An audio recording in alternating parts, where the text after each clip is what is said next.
और आज इस वीडियो के अंतर्गत हम तंत्रिका तंत्र से संबंधित महत्वपूर्ण क्वेश्चंस को डिस्कस करेंगे। इससे पहले वाले वीडियो में हमने रक्त परिसंचरण तंत्र से संबंधित इंपॉर्टेंट क्वेश्चन देखे थे, जो कि आपके जितने भी कंपटीशन एग्जाम और साथ में विशेषकर नीट और आरपीसी फर्स्ट ग्रेड बायोलॉजी वालों के लिए बहुत ही महत्वपूर्ण रहने वाले हैं। और ये तंत्रिका तंत्र से संबंधित लगभग टोटल 30 क्वेश्चन हम आज इस वीडियो के अंतर्गत देखेंगे, जो कि टॉप होंगे, यानी कि जो महत्वपूर्ण क्वेश्चन जितने हो सके बन सकते हैं उतने महत्वपूर्ण क्वेश्चन हैं आपके 30 क्वेश्चन, जो कि पीछे एग्जाम में पूछे जा चुके हैं, आगे आने की संभावना है। इन क्वेश्चंस को हम व्याख्या के साथ में देखेंगे और साथ में जितने भी टॉपिक के अंदर जो चित्र आते हैं उन चित्र के माध्यम से पूरे टॉपिक को कवर करने का प्रयास करेंगे। तो आप इस वीडियो को शुरू से लेकर अंत तक ध्यानपूर्वक देखिए, जिससे कि आपको ये टॉपिक अच्छे से समझ में आ जाए। तो आइए शुरू करते हैं। आज का हमारा पहला क्वेश्चन है, निम्नलिखित में से कौन सी तंत्रिका विरोधी रसायन है? कौन सा तंत्रिका विरोधी रसायन है? ऑप्शन फर्स्ट है एसिटोकोलिन, सेकंड है डोपामिन, थर्ड है आर्जिनिन और फोर्थ है गाबा। देखो, एसिटोकोलिन जो है ये एक सामान्य रसायन है। तंत्रिका के रूप में जो उत्तेजित करने वाले रसायनों में देखें तो सामान्य रसायन का जो नाम आता है वो कौन सा है? एसिटिकोलिन होता है। इसके बाद में आर्जिनिन और गाबा, ये भी क्या है? एक प्रकार के रसायन है जो हमारे तंत्रिका को क्या करते हैं? प्रेरित करते हैं। लेकिन डोपामिन जो है ये क्या होता है? एक तंत्रिका विरोधी रसायन है।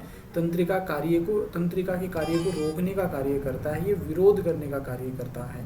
तो इस क्वेश्चन का राइट आंसर कौन सा हो जाएगा? ऑप्शन सेकंड हो जाएगा। नेक्स्ट है क्वेश्चन नंबर 2, सबसे कम पुनरुद्भवन की क्षमता किसमें पाई जाती है? सबसे कम पुनरुद्भवन की क्षमता, ऑप्शन फर्स्ट है तंत्रिका कोशिका, सेकंड है यकृत कोशिका, थर्ड है एसिनाई कोशिका और फोर्थ है उपयुक्त सभी। तो इसका राइट आंसर हम बात करें तो ऑप्शन फर्स्ट वाला हो जाएगा। तंत्रिका कोशिका जो होती है, न्यूरॉन जो होती है, न्यूरॉन में सबसे कम पुनरुद्भवन की क्षमता पाई जाती है। तो इससे संबंधित कुछ इंपॉर्टेंट फैक्ट और देख लेते हैं कि तंत्रिका कोशिका ये सबसे लंबी कोशिका होती है। सबसे लंबी कोशिका होती है, लगभग 45 सेंटीमीटर इसकी लंबाई होती है। और ये कभी भी विभाजन नहीं करती है, विभाजन नहीं करती है। जैसी ही ये बनती है वैसी की वैसी रहती है, सिर्फ इसकी लंबाई में वृद्धि होती है। तो तंत्रिका कोशिका में सबसे कम पुनरुद्भवन की क्षमता पाई जाती है, विभाजन नहीं करती है, सबसे लंबी कोशिका होती है। यकृत कोशिका जो होती है, इसमें हमारे शरीर में पाए जाने वाली ऐसी कोशिका होती है जिसमें सबसे अधिक पुनरुद्भवन की क्षमता पाई जाती है।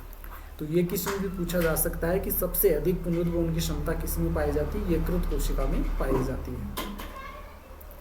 नेक्स्ट है सिनेप्स क्या है? सिनेप्स या इसे हम अंतःग्रंथन भी बोलते हैं, अंतःग्रंथन। तो ऑप्शन फर्स्ट है मस्तिष्क का भाग, सेकंड है दो तंत्रिका कोशिका का संधि स्थान, थर्ड है पीएनएस का भाग और फोर्थ है एएनएस का भाग। तो यहाँ पर देखो जो राइट आंसर हो जाएगा ऑप्शन सेकंड हो जाएगा। दो तंत्रिका कोशिका का संधि स्थान क्या कहलाता है? सिनेप्स कहलाता है। अब देखो यहाँ पर दो तंत्रिकाएं जहाँ पर जुड़ती है उसे ही हम क्या कहते हैं? सिनेप्स कहते हैं। एक का तो ये डेंड्रोट्स वाला सिरा होता है और एक का क्या होता है? जो एक्सोन घुंडिका वाला, जिसे हम क्या कहते हैं? एक्सोन सिनेप्टिक नोब भी कहते हैं। सिनेप्टिक नोब भी कहा जाता है। देखो घुंडी जैसी संरचनाएं बनी होती है इसी प्रकार से, और इन घुंडी जैसी जो संरचनाएं होती है देखो सिनेप्टिक वेसिकल भी कहते हैं इन्हें। इन सिनेप्टिक वेसिकल के अंदर न्यूरोट्रांसमीटर भरा रहता है, न्यूरोट्रांसमीटर मॉलिक्यूल्स भरे रहते हैं। और सामान्य जो न्यूरोट्रांसमीटर होता है वो अभी हमने बात की, कौन सा होता है? एसिटिकोलिन होता है, एसिटोकोलिन। ये भरे रहते हैं। ये क्या करता है? यहाँ से रिलीज होते हैं और सामने वाला जो डेंड्रोइड्स होते हैं इनके ऊपर क्या होते हैं? रिसेप्टर पाए जाते हैं इस प्रकार से, जो ग्रीन आपको यहाँ पर देख सकते हैं, आयन चैनल रिसेप्टर। ये क्या करते हैं? इन जो न्यूरोट्रांसमीटर इनकी इसके द्वारा जो रिलीज होते हैं वो इनको ग्रहण कर लेते हैं। तो एक रासायनिक संबंध बन जाता है ये, और इसे ही हम क्या कहते हैं? सिनेप्स कहते हैं, सिनेप्सिस कहते हैं या अंतःग्रंथन कहा जाता है। और इसके द्वारा ये क्या करते हैं? जो संवेदनाएं होती हैं, जो सूचनाएं होती हैं, इनको आगे से आगे न्यूरॉन्स में ट्रांसफर किया जाता है। तो यहाँ पर देखो पीएनएस एएनएस नाम आ गया। तो यहाँ पर हम देख लेते हैं कि हमारा जो तंत्रिका तंत्र होता है ये कितने प्रकार का होता है। तो नर्वस सिस्टम यानी तंत्रिका तंत्र ये दो प्रकार का होता है, केंद्रीय तंत्रिका तंत्र और परिधीय तंत्रिका तंत्र। केंद्रीय यानी कि सेंट्रल नर्वस सिस्टम, परिधीय यानी peripheral nervous system. Central nervous system होता है, इसके दो भाग हैं, मस्तिष्क यानी ब्रेन और मेरुरज्जु यानी स्पाइनल कॉर्ड। देखो ये जो नीचे लंबा सा हमारी रीढ़ की हड्डी से होता हुआ जाता है, इसे हम स्पाइनल कॉर्ड कहते हैं। और ये ऊपर वाला भाग है, ये पूरा क्या कहलाता है? ब्रेन कहलाता है। ब्रेन, मस्तिष्क। मस्तिष्क को हम 3 भागों में बांटते हैं, एक तो अग्र मस्तिष्क यानी फोर ब्रेन, एक मध्य मस्तिष्क यानी मिड ब्रेन और एक पश्च मस्तिष्क यानी कि हाइंड ब्रेन। तो देखो जो फोर ब्रेन होता है, अग्र मस्तिष्क, इसकी होती हैं सबसे ऊपर वाला जो बड़ा बड़ा आपको कुंडलित भाग नजर आ रहा है, ये कहलाता सेरेब्रम। और सेरेब्रम है, इसे ही हम परम मस्तिष्क कहते हैं, परम मस्तिष्क। और इस सेरेब्रम में क्या होती है? जो हमारी स्मृति होती है वो स्टोर रहती है। जैसे हम कंप्यूटर के अंदर क्या करते हैं, सॉन्ग वगैरह या डाटा वगैरह इकट्ठे स्टोर रखते हैं, उसी प्रकार से हमारी यादाश्त है, सोचने समझने की शक्ति है, योजनाएं बनाना, सोचना समझना, पूरी जो हमारी स्मृति होती है वो इसी के अंदर होती है, परम मस्तिष्क में होती है, सेरेब्रम में रहती है। जो भी हम कार्य करते हैं उस कार्य के प्रति जो हमारे दिमाग में विचार आते हैं, जो सोचते हैं हम, वो सभी किस में आते हैं? इस सेरेब्रम में ही आते हैं। किसी को हम तुरंत देख किसी पुराने व्यक्ति को मिलते हैं, यानी कि हमारा जो क्लासमेट होता है, कई 10-12 साल बाद में मिलते हैं, तो उसको तुरंत हम पहचान लेते हैं। क्यों पहचान लेते हैं? क्योंकि उसके बारे में जो जानकारी है वो हमारे कहाँ स्टोर है? परम मस्तिष्क में पहले से स्टोर है। इसके बाद में आता है थैलेमस। तो ये वाला भाग कौन सा है? थैलेमस। फिर हाइपोथैलेमस। हाइपोथैलेमस बहुत ही महत्वपूर्ण है, ये एक ग्रंथि के रूप में भी कार्य करता है, जिसे मास्टर ऑफ मास्टर ग्लैंड भी कहते हैं, क्योंकि ये पिट्यूटरी ग्लैंड पर नियंत्रण करता है। पिट्यूटरी ग्लैंड को हम क्या कहते हैं? मास्टर ग्लैंड कहते हैं। और इस पे भी नियंत्रण कौन करता है? हाइपोथैलेमस। इस कारण हाइपोथैलेमस को हम मास्टर ऑफ मास्टर ग्लैंड कहते हैं। अब हाइपोथैलेमस का काम क्या होता है? देखो इसमें आपको ध्यान में रखना है, घृणा, नींद, प्यास, भूख, ताप, प्रेम, इन सभी का नियंत्रण, इमोशंस यानी कि भावनाएं, इन सभी का नियंत्रण कौन करता है? हाइपोथैलेमस करता है। घृणा, नींद, प्यास, भूख, ताप का नियंत्रण, प्रेम, भावनाएं और इसके अलावा गुस्सा, इन सभी का नियंत्रण हाइपोथैलेमस करता है। और फिलहाल सामान्य रूप से हम जितने भी बच्चे या जो लड़के देखते हैं उनमें क्या होता है? ये वाला जो हाइपोथैलेमस होता है ये बहुत ही अधिक विकसित होता है। तभी तो क्या करती हैं वो, इमोशनली क्या होते हैं? अटैच्ड रहते हैं किसी से, और लगातार उनमें प्रेम भी, आजकल जो बच्चे हैं उनमें हाइपोथैलेमस बहुत ही एक्टिव रहता है, तभी तो उनमें हरदम प्रेम होता ही रहता है। इसके बाद में देखो फोर ब्रेन के बाद में आता मिड ब्रेन।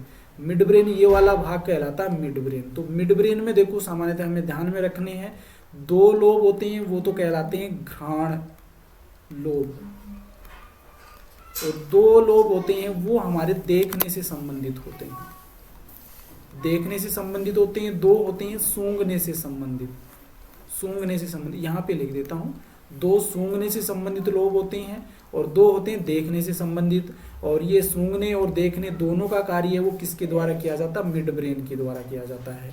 इसके बाद में आता है हाइंड ब्रेन। तो हाइंड ब्रेन के देखिए पोन्स वाला पार्ट हो गया ये। इसके बाद में मेडुला ऑब्लांगेटा। मेडुला ऑब्लांगेटा की क्या विशेषताएं है? ये जो हमारी जितनी भी अनैच्छिक क्रियाएं हैं उन अनैच्छिक क्रियाओं का नियंत्रण कौन करता है? अनिच्छिक क्रियाओं का नियंत्रण करता मेडुला ऑब्लांगेटा। तो अनिच्छिक क्रिया होती क्या है? जो अपने आप ही होती है, जैसे छींक आना, खांसी आना, हमारे श्वसन की क्रिया है, हृदय की धड़कन है, रक्तचाप यानी कि जो ब्लड प्रेशर है, इन सभी का नियंत्रण है, उल्टी वगैरह होना, ये क्या अनिच्छिक क्रिया है, इनका नियंत्रण मेडुला ऑब्लांगेटा करता है। इसके बाद में आता है सेरेबेलम। ये वाला जो आपको फूल जैसा नजर आ रहा है जो पीछे की ओर होता है, ये कहलाता सेरेबेलम। ये क्या करता है? हमारे शरीर का संतुलन बनाए रखता है, शरीर का संतुलन बनाए रखता है। तो हमारे शरीर का संतुलन कौन बनाता है? सेरेबेलम बनाता है। और एक हमारे कान में कोक्लिया नामक पदार्थ वो पाया जाता है, अंग पाया जाता है, वो भी क्या करता है? हमारे शरीर का संतुलन बनाता है, लेकिन मुख्य रूप से सेरेबेलम होता है। अब देखो सेरेबेलम है, ये हमारे मस्तिष्क का सबसे छोटा भाग होता है और सबसे बड़ा भाग होता है परम मस्तिष्क। अब देखो सामान्यतः हम देखते हैं कि बड़े बुजुर्ग हमारे गुद्दी में थप्पड़ लगा देते हैं, तो वो कहते हैं कि गुद्दी में कभी मारना नहीं चाहिए। गुद्दी में क्यों नहीं मारना चाहिए? क्योंकि सेरेबेलम होता है, सेरेबेलम गुद्दी में मारते हैं हमारा संतुलन बिगड़ जाता है। इसी कारण तो हमारे गुद्दी में मारने से हमें बहुत गुस्सा आता है, और गुस्सा आने का कारण यही है क्योंकि गुद्दी में मारते, गुद्दी में क्या होता है? सेरेबेलम होता है, सेरेबेलम पीछे की ओर मारते हमारा बैलेंस बिगड़ जाता है और हमें अचानक से गुस्सा आ जाता है। तो इसको हमने सामान्य से समझ लिया है। अब देखो आगे आता है पेरिफेरल नर्वस सिस्टम, परिधीय तंत्रिका तंत्र। ये सेंटर में पाया जाता है, ये बाहर की ओर। ये जो मनुष्य होता है, ये मान लीजिए मनुष्य है, ये जो बाहर वाला जो भाग है, ये बीच में तो हमारा सेंट्रल नर्वस सिस्टम हो गया, ऊपर ब्रेन, नीचे स्पाइनल कोर्ड, और इसके चारों ओर जो फैला रहता है, ये कौन सा हो जाएगा? परिधीय तंत्रिका तंत्र हो जाएगा। देखो इसको हम डिटेल से पढ़ेंगे आगे जब लेक्चर पढ़ेंगे उस समय। स्वायत्त तंत्रिका तंत्र, ऑटोनोमस नर्वस सिस्टम। ऐच्छिक तंत्रिका तंत्र, वॉलेंट्री नर्वस सिस्टम या सोमेटिक नर्वस सिस्टम। जो ऐच्छिक तंत्रिका तंत्र है या सोमेटिक नर्वस सिस्टम है, इसमें दो प्रकार की तंत्रिकाएं देखने को मिलती है। एक तो संवेदी तंत्रिका यानी सेंसरी न्यूरॉन्स, और दूसरी प्रेरक तंत्रिका यानी कि मोटर न्यूरॉन्स। इसको एक एग्जाम्पल के द्वारा हम समझ सकते हैं। मान लीजिए हम रास्ते से जा रहे हैं और हमारे पैर में कांटा चुभ गया। कांटा चुभते ही क्या होता है कि हमारे पैर में बहुत सारी संवेदी तंत्रिकाएं पाई जाती है। वो उस कांटे के दर्द को महसूस करती है, तुरंत उस सूचना को, यानी कि वो कांटा चुभा, वो सूचना तुरंत संवेदी कोशिका ग्रहण कर लेती है, और ग्रहण करते ही किसको देती है? इस प्रेरक मोटर न्यूरॉन्स को दे देती है। और मोटर न्यूरॉन्स क्या करती है? इसको लेकर के जाती है हमारे मस्तिष्क में पहुंचाती है मेरुरज्जु के माध्यम से, और वहां पर इसका क्या करते हैं? निर्णय लिया जाता है कि इससे क्या होता है, महसूस होता है, हमें दर्द महसूस होता है, और दर्द महसूस होते ही वहां से सूचना आती है कि इसको यहाँ से जल्दी से हटा लो, और तुरंत हमारा पैर हट जाता है। ये होता है सोमेटिक नर्वस सिस्टम। अब स्वायत्त तंत्रिका तंत्र की बात करें तो अनुकंपी तंत्रिका तंत्र यानी सिंपैथेटिक नर्वस सिस्टम, प्रानुकंपी तंत्रिका तंत्र, पैरासिम्पैथेटिक नर्वस सिस्टम। अनुकंपी क्या करता है? हमारी जितनी भी अंग हैं उनकी क्रियाशीलता को बढ़ाता है, जबकि परानुकंपी कम करता है। तो ये होता है हमारा नर्वस सिस्टम। नेक्स्ट क्वेश्चन है क्वेश्चन नंबर 4, मस्तिष्क का सबसे छोटा भाग कौन सा होता है? तो ये अभी हमने बात की थी। ऑप्शन फर्स्ट है हाइपोथैलेमस, सेकंड है पोन्स, थर्ड है मेडुला ऑब्लांगेटा, और फोर्थ है परमस्तिष्क। अब देखो यहाँ पर अगर अनुमस्तिष्क लिखा होता, अनुमस्तिष्क, सेरेबेलम को हम क्या कहते हैं? अनुमस्तिष्क कहते हैं। अगर अनुमस्तिष्क लिखा होता तो ये हमारा राइट होता, लेकिन यहाँ पर देखो हाइपोथैलेमस है, तो हाइपोथैलेमस भी हमारे मस्तिष्क का सबसे छोटा भाग होता है, और जो हमारे अग्र मस्तिष्क का भाग होता है, अग्र मस्तिष्क। और इस काम क्या होते हैं? भूख, प्यास, नींद, प्रेम, घृणा, ये सभी को कंट्रोल करने का कार्य हाइपोथैलेमस करता है। जिसमें हाइपोथैलेमस सही रूप से कार्य नहीं कर रहा है तो वो प्रेम में ज़्यादा एक्टिव हो जाता है, नींद ज़्यादा ले लेता है, इसके अलावा किसी से ज़्यादा घृणा कर लेता है, यानी कि इनकी जो दिनचर्या होती है हमारी डगमगा जाती है। तो सही से अगर एक्टिव रहता है तो हमें नींद भी सही लेते हैं, हम प्रेम भी अच्छे से करते हैं, इसके अलावा घृणा है, ये सभी से आराम से कार्य हो सकते हैं हाइपोथैलेमस से अगर सही होगा तो।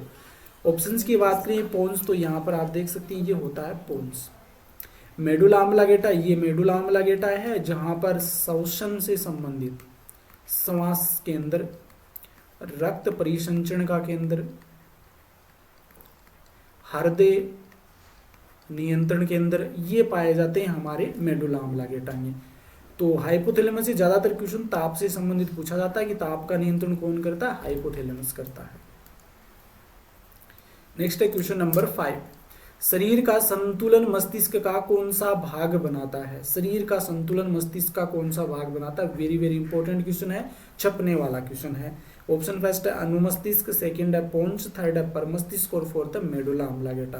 तो इसका राइट आंसर ऑप्शन फर्स्ट हो जाएगा अनुमस्तिष्क, यानी कि सेरेबेलम। ये रहा, ये पीछे देखो फूल जैसा नजर आ रहा है, ये क्या करता है? हमारे जितनी भी ऐच्छिक क्रियाएं जो होती हैं, ऐच्छिक क्रियाएं जो होती हैं, ऐच्छिक क्रियाएं या फिर ऐच्छिक मांसपेशियां, ऐच्छिक मांसपेशियां जो होती हैं उन ऐच्छिक मांसपेशियों पे कंट्रोल कौन करता है?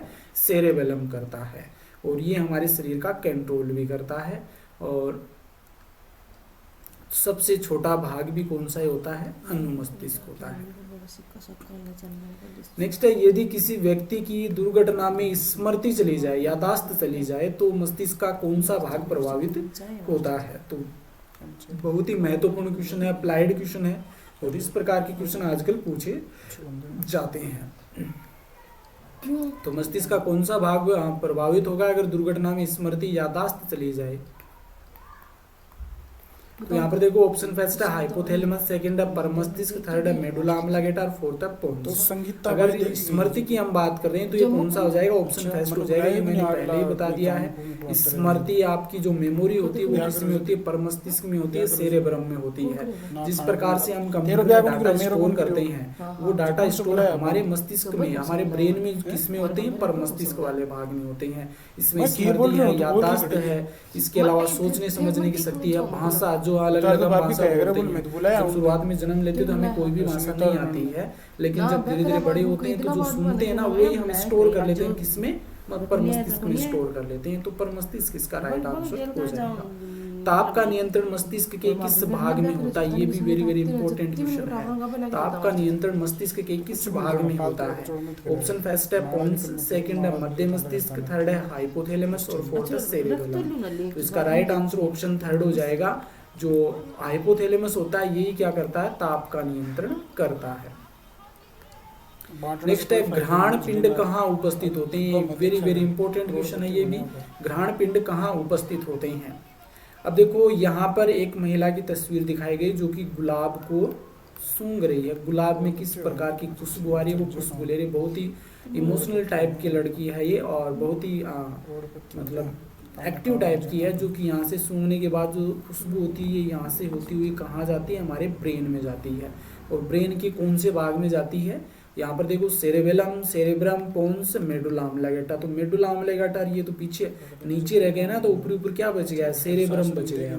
वैसे तो घ्राण पिंड और इसके बाद में जो देखने से संबंधित जो लोब होते हैं ये कहाँ पाए जाते हैं, ये हमारे मध्य मस्तिष्क में होते हैं। लेकिन मध्य मस्तिष्क भी क्या करता है, इनको आगे पहुंचाने का कार्य करता है। ये कहाँ तक पहुंचते हैं, सेरेब्रम में पहुंचते हैं। तो इसकी जो खुशबू होती है हम पहचान लें इनको, इस खुशबू को स्टोर करने का कार्य कौन करता है, सेरेब्रम करता है।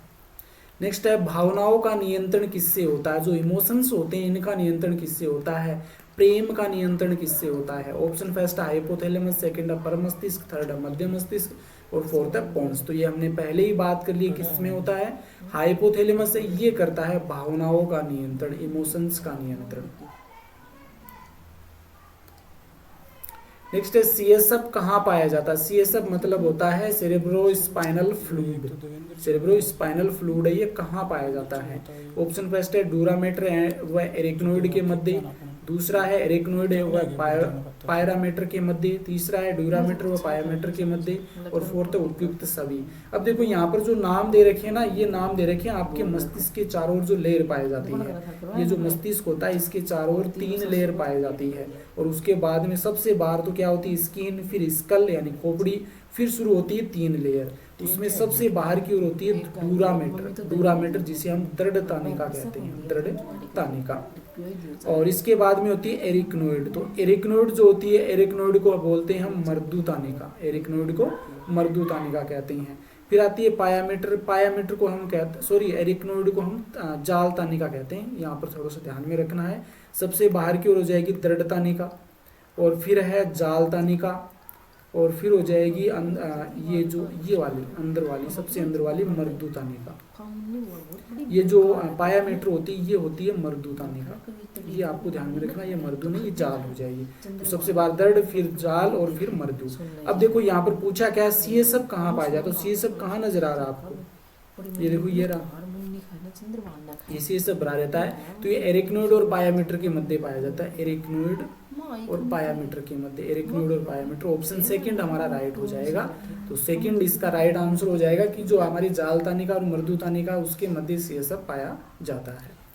नेक्स्ट है मनुष्य में क्रेनियल तंत्रिकाओं की संख्या कितनी होती है। वेरी वेरी इंपॉर्टेंट क्वेश्चन है, कई बार एग्जाम में रिपीट हो चुका है, पूछा जा चुका है और आगे भी आने की संभावना है।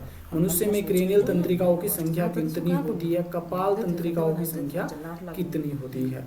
अब देखो यहाँ पर हम कपाल तंत्रिकाओं की बात करें तो कपाल तंत्रिकाएं कितनी होती हैं देख लेते हैं। ऑप्शन फर्स्ट है 12 जोड़ी, सेकंड है 6 जोड़ी, थर्ड है 20 और फोर्थ है 10।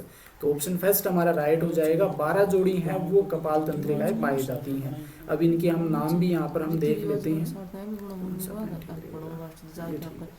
ओल्फैक्टरी फर्स्ट हो जाएगी, सेकंड है ऑप्टिक, ओल्फैक्टरी, ऑप्टिक, और थर्ड नंबर पे ओक्यूलोमोटर, और फोर्थ पे हो जाएगी ट्रोक्लियर। ट्रोक्लियर जो होती है सबसे छोटी होती है, सबसे छोटी इसके बाद में देखो ट्रोक्लियर के बाद में फिफ्थ नंबर पर आती है ट्राइजेमिनल, और सिक्स नंबर पर आती है एब्डुसेंस, और इसके बाद में 7 पे फेशियल जो हमारे फेस को जाती है, फिर 7 के बाद में 8 पे वेस्टिबुलोक्लियर, वेस्टिबुलोक्लियर 8 नंबर पर, 9 पे है ग्लोसोफेरिंजियल 9 नंबर पर, और 10 नंबर पे आ जाएगी वेगस। वेगस होती है सबसे बड़ी होती है, सबसे छोटी ट्रोक्लियर और सबसे बड़ी वेगस, सबसे बड़ी। इसके बाद में देखो यहाँ पर ये 10 हो गए, 11 नंबर पे एसेसरी और 12 नंबर पे हाइपोग्लोशल, ये 12 नंबर पे होती है। तो 12 जोड़ी पाई जाती है हमारे मस्तिष्क में, जो कपाल तंत्रिकाएं होती है वो मनुष्य के अंदर। नेक्स्ट है अभिवाही तंत्रिका। अभिवाही तंत्रिका तंतु यानी अफरेंट नर्व फाइबर आवेग को लाते हैं, कहाँ लेकर के आते हैं? ऑप्शन फर्स्ट है प्रभावक के केंद्रीय तंत्रिका तंत्र तक, सेकंड है ग्राही से केंद्रीय तंत्रिका तंत्र तक, थर्ड है केंद्रीय तंत्रिका तंत्र से पेशियों तक, और फोर्थ है केंद्रीय तंत्रिका तंत्र से ग्राही तक। इस क्वेश्चन को करने से पहले आपको ये चित्र अच्छे से समझ में आना चाहिए। अब मान लीजिए मैं वो कांटे वाला एग्जांपल ले लेता हूँ, चलो कांटे वाले को छोड़ दो, दूसरा ले लो, तवे का ले लो। तवा है हमारा गैस पे चढ़ा हुआ है, और ये तवा क्या है? गर्म है। हमने हाथ से छुआ, छूते ही वो गर्म महसूस हुआ। ये जो सूचना मिली, ये सूचना किसके पास गई? सेंसरी जो नर्व होती है, सेंसरी नर्व के पास गई। सेंसरी नर्व से ये कहाँ गई? ये अफरेंट के पास गई, अफरेंट नर्व फाइबर्स के पास। ये अफरेंट नर्व फाइबर्स यहाँ से लेकर के जाता है और मेरुरज्जु के पास लेकर के जाता है। मतलब प्रभावक से, प्रभावक के नहीं ग्राही से हो जाएगा, ये ग्रहण करने वाला है। तो ग्राही से केंद्रीय तंत्रिका तक पहुंचाने का कार्य कौन करता है? अफरेंट नर्व फाइबर करता है। अब यहाँ से वापस लेकर के आने का कार्य इफरेंट करता है। तो केंद्रीय तंत्रिका तंत्र से ग्राही तक इफरेंट हो जाएगा। तो इसका राइट आंसर ऑप्शन बी होगा। नेक्स्ट है मनुष्य में मेरु तंत्रिकाओं की संख्या होती है। मेरु तंत्रिकाओं की स्पाइनल कोड, स्पाइनल नर्व की संख्या कितनी होती है? ऑप्शन फर्स्ट है 31 जोड़ियां, सेकंड है 52 जोड़ियां, थर्ड है 12 और फोर्थ है 36। तो ऑप्शन फर्स्ट हमारा राइट हो जाएगा। 31 जोड़ियां जो होती है ये मेरु तंत्रिकाएं पाई जाती है, स्पाइनल नर्व पाई जाती है। अब देखो किस प्रकार से इन्हें हम बांट सकते हैं। गिरवा रीढ़ तंत्रिकाएं तो ये 8 जोड़ी होती हैं, वक्सीय रीढ़ तंत्रिकाएं 12 जोड़ी, कटी रीढ़ तंत्रिकाएं 5 जोड़ी, त्रिक रीढ़ तंत्रिकाएं 5 जोड़ी, अनुत्रिक रीढ़ तंत्रिकाएं 1 जोड़ी, और टोटल कितनी होती हैं? 31 होती हैं। अब यहाँ पर देखो जो हमारा सर्वाइकल है, सर्विकल जो होती है गिरवा जिसे हम कहते हैं, गिरवा जो तंत्रिकाएं होती हैं इनमें कितनी होती है संख्या? 8 जोड़ी होती हैं। इसके बाद में थोरेसिक जो होती है इसमें रिब्स के साथ में जुड़ी हुई तंत्रिकाएं पाई जाती है, ये होती है 12 जोड़ी। और लंबर में कितनी होती है? 5 होती है। और सेक्रल जो कोक्सियल है इसमें भी 5 होती है, और अंत में है इसमें भी, इसमें 1 होती है, सॉरी इसमें 1 होती है। तो 8 12 20 हो गए, 20 10 30 और 1 31 जोड़ी मेरु तंत्रिकाएं पाई जाती हैं। नेक्स्ट है क्वेश्चन नंबर 14। मानव मस्तिष्क का ब्रोंका क्षेत्र नियंत्रित करता है। तो ब्रोंका क्षेत्र मानव मस्तिष्क का किसको नियंत्रित करता है? ऑप्शन फर्स्ट है जीवा की गति को, सेकंड है भाषा का संगठन, थर्ड है लोकल कॉर्ड्स की गति को, और फोर्थ है ए व सी दोनों। तो भाषा तो क्या हो जाएगा? अपर मस्तिष्क, याद कर लो यहाँ पर तो। और ब्रोंका क्षेत्र पूछा तो जीवा की गति और लोकल कॉर्ड्स ये दोनों ही हो जाएंगे। ऑप्शन हमारा डी राइट हो जाएगा, ए व सी दोनों। नेक्स्ट है क्वेश्चन नंबर 15। कार्पस कैलोसम निम्न में से 2 को जोड़ता है। तो कार्पस कैलोसम किसको जोड़ता है? ऑप्शन फर्स्ट है सेरेब्रल हेमिस्फीयर, सेकंड है मस्तिष्क के नीलियों को, थर्ड है सेरेबेलर हेमिस्फीयर, और फोर्थ है ऑप्टिक थैलेमस को। अब जो हमारा मस्तिष्क होता है इस प्रकार से 2 भागों में बटा होता है, एक तो ये भाग हो गया, एक ये भाग हो गया। इसके बीच में मध्य मस्तिष्क पाया जाता है, और कार्पस कैलोसम मध्य मस्तिष्क का एक भाग होता है। तो कार्पस कैलोसम क्या करता है? ये जो होते हैं दोनों ये कहलाते हैं सेरेब्रल हेमिस्फीयर। तो दोनों सेरेब्रल हेमिस्फीयर को जोड़ने का कार्य करता है कार्पस कैलोसम। नेक्स्ट है क्वेश्चन नंबर 16। श्वसन और हृदय केंद्र स्थित होते हैं। श्वसन का केंद्र और हृदय केंद्र ये कहाँ स्थित होते हैं? ऑप्शन फर्स्ट है सेरेब्रम में, सेकंड है डायनसिफोलन, थर्ड है कुर्रा सेरिब्राई, और फोर्थ है मेडुला ऑब्लांगेटा। तो ये क्या होती हैं? अनैच्छिक क्रियाएं होती हैं, ये अनैच्छिक क्रियाएं। और मैंने पहले ही बताया जितनी भी अनैच्छिक क्रिया है इनका नियंत्रण कौन करता है? मेडुला ऑब्लांगेटा करता है। तो श्वसन और हृदय केंद्र कहाँ होते हैं? मेडुला ऑब्लांगेटा में होते हैं। नेक्स्ट है क्वेश्चन नंबर 17। निम्न में से कौन एक प्रतिबंधित प्रतिवर्ती क्रिया, प्रतिबंधित प्रतिवर्ती क्रिया का उदाहरण है? ऑप्शन फर्स्ट है पिन चुबाने पर हाथ को हटाना, तो ये तो सामान्य होने वाली क्रिया है। सेकंड है आंख में कुछ जाने पर पलक का झपकना या पलक बंद होना। पाचन के दौरान भोजन का आगे पाचन नलिका में आगे बढ़ना। थर्ड है फोर्थ है घंटी बजाने पर एक प्रशिक्षित सीखा हुआ कुत्ते के मुंह से लार आना। तो ये जो प्रशिक्षित कुत्ता होता है ये घंटी के साथ बंधा हुआ है, तो ये हो जाएगी आपकी प्रतिबंधित प्रतिवर्ती क्रिया, जिसको सबसे पहले किसने बताया था? पावलोव ने बताया था। तो घंटी बजाने पर एक प्रशिक्षित कुत्ते के मुंह से लार आना, ये हो जाएगी एक प्रतिबंधित क्रिया का उदाहरण। नेक्स्ट है क्वेश्चन नंबर 18। सूची फर्स्ट को सूची सेकंड से मिलाना है और नीचे दिए गए कोड को सही से उत्तर विकल्प के रूप में चुनना है। फर्स्ट है सेरेब्रम पिट्यूटरी का नियंत्रण, सेरेबेलम दृश्य व श्रवण का नियंत्रण, हाइपोथैलेमस हृदय गति की दर का नियंत्रण, मध्य मस्तिष्क बुद्धिमत्ता का स्थल और शरीर की मुद्रा का नियंत्रण। यहाँ पे एक और कर लो, मेडुला ऑब्लांगेटा कर लो, मेडुला ऑब्लांगेटा कर लो। तो सेरेब्रम क्या करता है? सेरेब्रम करता है बुद्धिमत्ता का स्थल होता है, सोचने समझने से संबंधित कार्य सेरेब्रम करता है, तो 4 मिल जाएगा इससे। सेरेबेलम शरीर की मुद्रा का नियंत्रण यानी कि संतुलन का कार्य करता है, संतुलन का कार्य करता है, तो 5 नंबर हो जाएगा इसमें। हाइपोथैलेमस पिट्यूटरी का नियंत्रण करता है, 1 नंबर हो जाएगा। मध्य मस्तिष्क का ये क्या करता है? मध्य मस्तिष्क दृश्य यानी कि देखने और सुनने से संबंधित नियंत्रण मध्य मस्तिष्क के द्वारा किया जाता, 2 नंबर हो जाएगा। मेडुला ऑब्लांगेटा ये हृदय की गति का नियंत्रण करता, 3 नंबर हो जाएगा। तो यहाँ पर देखो ये तो ऑप्शन में है नहीं इनमें, तो इनमें आप देखो फर्स्ट में 4 नंबर किस किस में है? इसमें नहीं है, इसमें नहीं है, तो 2 तो कट गए।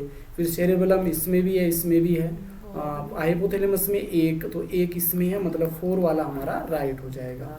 तो 4 नंबर का जो होगा हमारा ये राइट आंसर हो जाएगा कि सेरेब्रम जो होता है ये बुद्धिमत्ता का स्थल, सेरेबेलम शरीर का मुद्रा का नियंत्रण या संतुलन का कार्य, और हाइपोथैलेमस से पिट्यूटरी का नियंत्रण करता है, और मध्य मस्तिष्क है ये क्या करता है? मध्य मस्तिष्क दृश्य व श्रवण का नियंत्रण करता है। मेडुला ऑब्लांगेटा हृदय की गति की दर का नियंत्रण करता है। नेक्स्ट है क्वेश्चन नंबर 19। निम्नलिखित में से किस वैज्ञानिक ने प्रतिवर्ती क्रिया के बारे में सबसे पहले बताया था? तो इन ऑप्शंस की बात करें तो ये हमारे रॉन्ग हो जाएंगे। यहाँ पर हम सामान्यतः अभी तक जो हमने देखा उनमें पावलोव ने ही सबसे पहले बताया था। पावलोव ऑप्शंस में नहीं है, तो यहाँ पर हमारा राइट आंसर पावलोव ही होगा। और मैं जैसे ही इसके बारे में कुछ जानकारी मिलती तो मैं आपका जो लेक्चर वाला वीडियो आएगा उसमें आपको कंफर्म बताऊंगा। नेक्स्ट है खोपड़ी के आधार पर उपस्थित बड़े आकार का छिद्र क्या कहलाता है? खोपड़ी के आधार पर उपस्थित बड़े आकार का छिद्र क्या कहलाता है? यहाँ पर देखो खोपड़ी देख सकते हैं हम लोग, और यहाँ पर ये छिद्र भी नजर आ रहा है आपको। खोपड़ी के नीचे की ओर एक बड़ा छिद्र पाया जाता है, उसे हम क्या कहते हैं? फोरेमन मैग्नम कहते हैं। देखो ये वाला ऑप्शन थर्ड हमारा राइट हो जाएगा, फोरेमन मैग्नम। न्यूरोट्रांसमीटर की हमने बात कर ली, एसिटोकोलिन होता है जो कि तंत्र को एक्टिव प्रेरित करने का कार्य करता है। कॉर्पस कैलोसम की हमने बात कर ली। कॉर्पोरा क्वाड्रिजेमिना ये मध्य मस्तिष्क में पाया जाता है। तंत्री के आवेग संचरण किन आयनों की गति से होता है? तो तंत्री के आवेग का संचरण ऑप्शन फर्स्ट है केवल सोडियम आयन, केवल पोटेशियम आयन, सोडियम और पोटेशियम आयन, और फोर्थ उपयुक्त में से कोई नहीं है। तो ऑप्शन सी हमारा राइट हो जाएगा। सोडियम और पोटेशियम आयन दोनों की आवश्यकता होती है तंत्री के आवेग संचरण के लिए। नेक्स्ट है क्वेश्चन नंबर 22। निम्नलिखित में से सबसे छोटी तंत्रिका कौन सी है? तो ये हमने पहले भी डिस्कस कर लिया। ऑप्शन फर्स्ट है ट्रॉक्लियर, सेकंड है वेगस, थर्ड है जुसेंट, और फोर्थ है कोई नहीं। तो ऑप्शन फर्स्ट हमारा राइट हो जाएगा। जो ट्रॉक्लियर होती है सबसे छोटी तंत्रिका होती है, सबसे छोटी, और जबकि सबसे बड़ी तंत्रिका होती है वेगस। सबसे बड़ी तंत्रिका कौन सी होती है? नेक्स्ट है 23। प्राणुकंपी तंत्र अंगों की क्रियाशीलता में किस प्रकार प्रभावित करती है? प्राणुकंपी तंत्रिका तंत्र है ये अंगों की क्रियाशीलता को किस प्रकार प्रभावित करती है? ऑप्शन फर्स्ट है क्रियाशीलता बढ़ती है, सेकंड है क्रियाशीलता घटती है, और थर्ड है क्रियाशीलता स्थिर रहती है, और फोर्थ है अनिश्चित। तो इसका राइट आंसर ऑप्शन सेकंड हो जाएगा। जो प्राणुकंपी तंत्रिका तंत्र ये क्रियाशीलता को क्या करता है? घटाता है, जबकि अनुकंपी तंत्रिका तंत्र ये क्रियाशीलता को कम करता है। नेक्स्ट है क्वेश्चन नंबर 24। तंत्रिका कोशिका में सर्वाधिक पाया जाने वाला रासायनिक पदार्थ है? तंत्रिका कोशिका में सबसे अधिक पाया जाने वाला रासायनिक पदार्थ कौन सा है? फर्स्ट है एपिनेफ्रिन, सेकंड है नोरेपिनेफ्रिन, थर्ड है एसिटोकोलिन और फोर्थ है हिस्टामिन।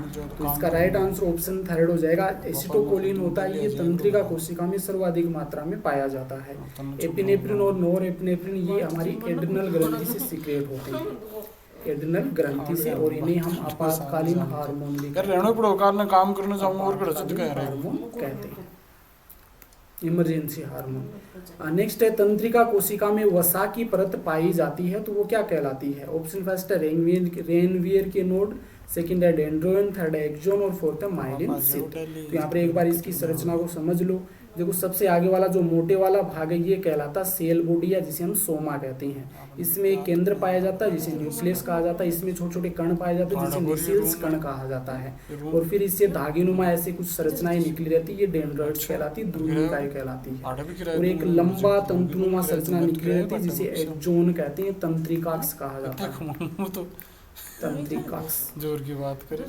और ये तंत्रिकाक्ष आगे जाकर के कुछ बटन लाइक संरचना बना लेता है इस प्रकार से, जिसे एक्सोन टर्मिनल कहते हैं। अब देखो जो एक्सोन वाला पार्ट है इसके ऊपर जगह जगह पर इसके ऊपर शीत पाई जाती है, वसा की कवरिंग पाई जाती है, इस वसा की कवरिंग को हम माइलिन शीत कहते हैं। और कुछ ऐसे स्थान होते हैं जहाँ पर ये वसा की शीत नहीं पाई जाती, उन स्थान को हम कहते हैं रेनवियर के नोड। और पूछा क्या तंत्रिका कोशिका में वसा की परत पाई जाती है उसे क्या कहते हैं? तो उसे माइलिन शीत कहते हैं। ऑप्शन डी हमारा राइट हो जाएगा। एक्सोन हो गया, डेंड्राइन हो गया, रेनवियर के नोड आपके हो गए। नेक्स्ट है क्वेश्चन नंबर 26। मानव शरीर में ऐच्छिक मांसपेशियों का नियमन कौन करता है? ऐच्छिक मांसपेशियों का नियमन ऑप्शन फर्स्ट है अनुमस्तिष्क, सेकंड है मेडुला ऑब्लांगेटा, थर्ड है पोन्स और फोर्थ है हाइपोथैलेमस। तो इसका राइट आंसर ऑप्शन फर्स्ट हो जाएगा, अनुमस्तिष्क है। ये क्या करता है? हमारी ऐच्छिक मांसपेशियों का नियंत्रण करता है, शरीर का संतुलन बनाए रखने का कार्य करता है सेरेबेलम। मेडुला ऑब्लांगेटा ये हमारी